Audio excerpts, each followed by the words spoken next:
Hello, everyone.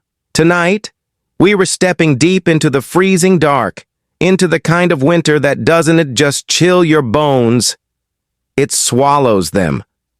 These are three disturbing true winter horror stories that prove even the purest snow can hide something rotten beneath. Story 1 begins in Alaska, 1996. A forest ranger named Eric Larson had been stationed in Denali National Park for 2 winters straight. He loved solitude, the wilderness, and the endless white horizon, but that December, something felt wrong. His last radio message came on December 18th. Blizzard's getting bad. If you don't hear from me by morning, send help. No one ever did. When rescue teams reached his cabin a week later, it was half buried in snow, silent except for the faint creak of the roof under the ice. Inside, they found signs that Eric had been alive for days after the storm. His food was half-eaten, his journal half-written. But his last entry stopped mid-sentence. It's under the floor. Scratching again. Louder now. Sounds like... The pen trailed off. Investigators found the floorboards in the center of the cabin torn apart, splintered from below as if something had clawed its way up. Eric's footprints went from the door to the ripped boards, and stopped. No other tracks. Outside, the snow was smooth, untouched. They never found Eric's body, but deep under the floor they discovered a cavity filled with bones, feathers, and strange wooden carvings tied with human hair. Locals whispered about an Inuit spirit, Tornet, the shadow of the north wind, said to punish those who disturb sacred ground. Eric had been renovating an old foundation near the cabin just before the storm. That night, one of the rescuers swore he heard something moving under the snow, a slow, dragging scrape like claws on wood. He said it felt like the cold itself was breathing. Even now, hikers who camp near Denali tell the same story. At 3 a.m., when the wind dies and the snow settles, you can hear heavy footsteps crunching around your tent, and a voice whispering just outside, "Please, it's so cold. Let me in." Our second story comes from northern Canada, 2002. Michael and Hannah, a young couple, decided to spend Christmas in a cabin Hannah had inherited from her late grandfather. It was old but cozy, deep in the woods near a frozen lake. No neighbors for miles. The perfect winter escape, or so they thought. The first night was peaceful. Hot cocoa, fire crackling, snow gently falling outside. On the second night, the wind howled so hard it shook the windows. Just past midnight, Michael woke to a soft tap. Tap. Tap on the glass beside the bed. He thought maybe a branch was hitting it. But when he checked, there were no trees close enough. Just endless snow. The next morning, Hannah noticed something chilling. Tiny handprints on the outside of the window pressed into the frost. They were small, like a child's. She remembered an old family story her grandfather told her, about a little girl from a nearby village who had vanished in the woods during a snowstorm in the 1930s.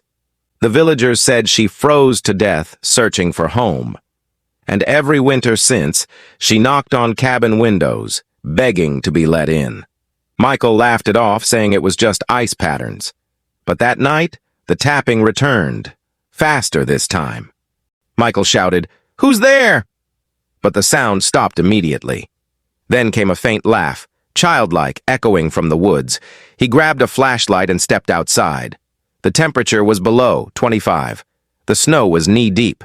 He found footprints, small, barefoot, circling the cabin. He followed them until they stopped at the frozen lake. Under the ice, he saw something.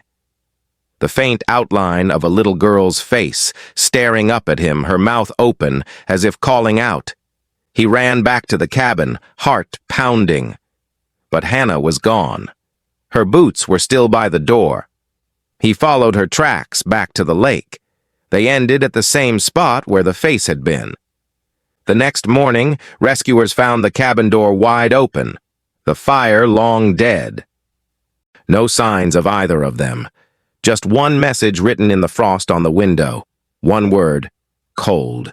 Since then, locals say the cabin is cursed. Anyone who stays there through Christmas night hears the knocking. And if you hear it 3 times in a row, you vanish by morning. The third story takes us far from North America to Norway, January 2009. Lars Haagensen was a long-distance truck driver hauling fuel across the Arctic Circle. It was the kind of route that tested both man and machine, endless white, no light, and temperatures that froze steel solid. On one trip from Tromsø to Alta, a blizzard hit out of nowhere. Lars pulled over on a remote stretch of road when his engine died. Radio, dead. Phone, no signal.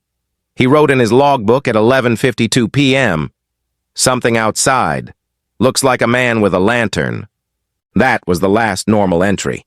His next line, scribbled and uneven, read, "He's not walking, he's gliding." Hours later, when rescuers found the truck, the inside was frozen like a tomb.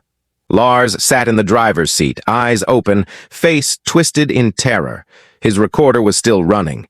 The tape captured faint knocking on the doors, soft at first, then violent, mixed with a whisper in Norwegian, "You should have let me in."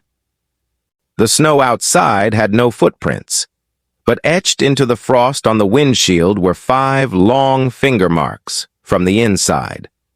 When investigators replayed the tape, they noticed something chilling. Every time the knocking grew louder, the temperature inside the cab dropped, until it reached -40.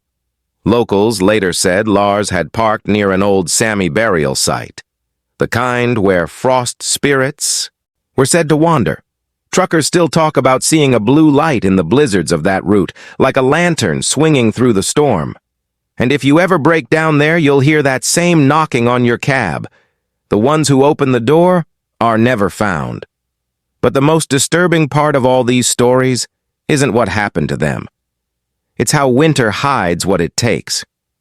Snow covers everything: tracks, blood, even time. It erases the truth. Maybe that's why the cold feels alive, because it remembers what it's buried. These were 3 true winter horrors that remain unsolved.